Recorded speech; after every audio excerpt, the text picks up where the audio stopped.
24 heures ou 12 heures avant de préparer le cassoulet, il est indispensable de faire tremper les haricots.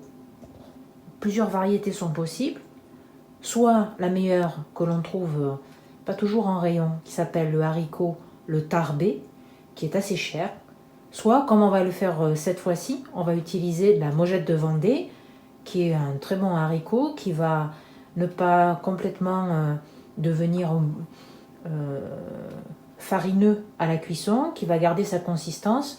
Il ne faut pas oublier que l'on va partir sur une cuisson douce, mais très longue, et qu'il faut que le haricot conserve toute sa consistance. Donc dans une grande marmite, on va d'abord mettre de l'eau froide, couvrir les mojettes et mettre un petit peu de bicarbonate alimentaire de manière à justement éviter le côté lourd à digérer et les gaz qui sont suscités parfois par la mauvaise digestion des haricots. On peut également utiliser de l'eau minérale de type Vichy Célestin qui contient un petit peu de bicarbonate aussi. Donc voilà, première étape, faire tremper les haricots. Donc les haricots qui ont été préparés la veille ont bien gonflé. Je les ai abondamment rincés. Et maintenant, je vais les faire blanchir. Donc je vais rajouter de l'eau froide et les faire porter à ébullition en les couvrant légèrement. Si de la mousse remonte, je vais éliminer la mousse. De toute façon, nous ne garderons pas ce premier jus de cuisson. Il faudra les essorer de nouveau. Pendant ce temps-là, on va préparer avec les ingrédients requis le bouillon pour faire cuire les haricots. On va avoir besoin de gros sel, des grains de poivre blanc, un petit bouquet garni, 2 oignons, une tête d'ail complète. Par exemple, là, on va prendre 3 belles carottes et 4 clous de girofle. On va donc, dans un premier temps, émincer finement les oignons et les carottes que l'on va couper en tranches relativement fines pour pouvoir les incorporer ensuite au bouillon. Donc je tapisse le fond du poêlon avec ma couenne, je l'ai bouillante, je la couvre avec l'eau bouillante, je vais mettre ensuite la graisse de canard dedans et ensuite je vais rajouter de l'eau froide avant de rajouter mes haricots. Là l'enjeu c'est de confire les haricots, donc j'y vais franco sur le gras de canard. On a un beau pot, il va nous servir pour la cuisson de la viande. Donc là je rajoute 2 belles cuillères de gras que je vais faire fondre dans l'eau bouillante. Voilà. Avant de rajouter les haricots, les couvrir aux 2/3 et rajouter les ingrédients pour le bouillon. Voilà, donc j'ai rajouté mon bouquet garni, mes oignons, mes têtes d'ail, ma carotte dans ce fond d'eau qui est chaud pour pouvoir faire fondre la graisse. Donc l'enjeu c'est vraiment le goût. J'ai salé une belle poignée de sel, j'ai mis quelques grains de poivre blanc. Maintenant je vais rajouter les haricots, rajouter ensuite pour les couvrir juste ce qu'il faut d'eau pour porter de nouveau à ébullition. Et cette fois-ci on est parti pour 30 minutes de cuisson à feu relativement doux. Pendant ce temps on va préparer la viande. La viande, nous on va utiliser des cuisses de canard qui sont des cuisses de canard de compétition. Je ne sais pas si vous voyez le format, voilà, qui viennent directement du sud-ouest et qui ne sont pas confites.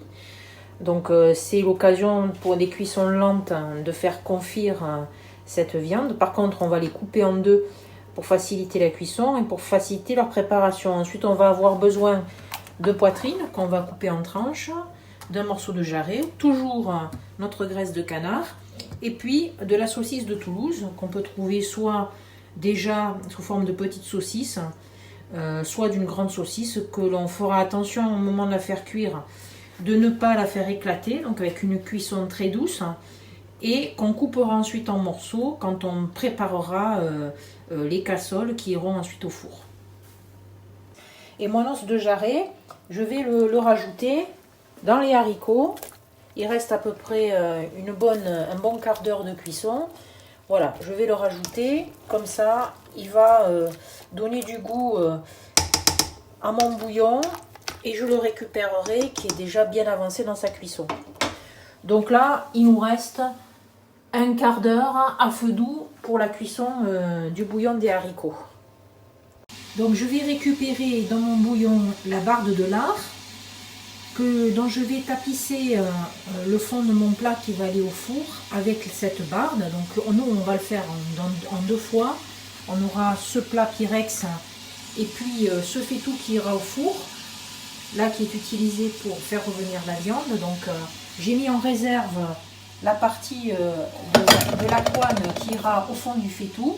Et sur cette première partie, je vais mettre un premier étage de haricots avec tout ce qui est bon dans le bouillon, bien évidemment.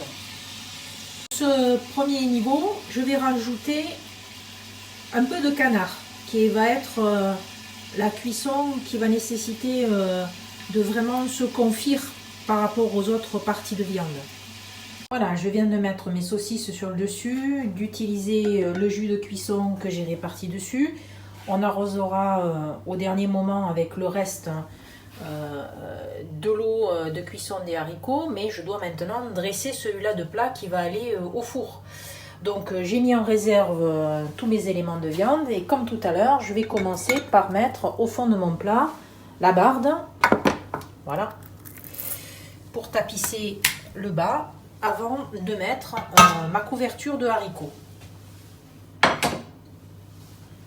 Voilà, on arrive à la fin de la recette, mes deux plats sont dressés. Je vais maintenant les mettre au four, 180 degrés pendant 2 heures. Je vais couvrir ce plat d'un papier aluminium et là je vais mettre le couvercle de la casserole pour pouvoir faire cuire sans que ça éclabousse de partout. Donc 2 heures de cuisson à 180 degrés. On enlèvera de temps en temps les couvercles pour regarder comment ça se passe, quitte à rajouter un petit peu de jus ou un petit peu de gras. Mais là, le gras, je pense qu'il y en a suffisamment pour faire quelque chose qui va être délicieux et très confit. Alors, 2 petits points de précision pour terminer. Le temps de cuisson varie considérablement en fonction de la nature du four, ainsi que la chaleur qui est choisie. Là, j'ai testé 2 types, chaleur tournante et chaleur tournante grille haute et basse. Et mon four n'est pas très violent en termes de chaleur. Donc, après contrôle et au bout de 2 heures de cuisson, la chaleur est vraiment douce. J'ai décidé de rajouter encore 1 heure de cuisson. Donc, on va partir sur 3 heures en restant entre 180 et 200 degrés. Pour être sûr que finalement, il n'y ait plus que à faire réchauffer pour présenter le plat à la dégustation et qu'à ce moment-là, on mettra une fonction grill légère pour que la croûte gratine un petit peu. Au bout de 2 heures, il y a toujours autant de jus. Il n'y a pas nécessité pour ma part de rajouter un peu d'eau ou un peu de bouillon. Donc on va continuer à être sur une cuisson pendant une petite heure, d'autant plus que j'ai introduit du canard qui n'était donc pas confit et que c'est une viande qui a vraiment besoin de cuire tout doucement pour ne pas être trop dure. Ce ne serait pas le cas, 2 heures serait largement suffisant si on utilise des cuisses de canard confites. Autre et dernière précision, dans la recette traditionnelle du cassoulet de Castelnaudary, on peut rajouter un petit peu de sauce tomate. Lorsque le bouillon avec les haricots est prêt et avant de l'étaler en fond de plat, on rajoute donc un petit peu de sauce tomate maison si possible. Voilà, ça donne un goût différent. Cette fois-ci, je ne l'ai pas fait avec la sauce tomate, donc vous me direz ce que vous en pensez. Voilà, rendez-vous sur la table.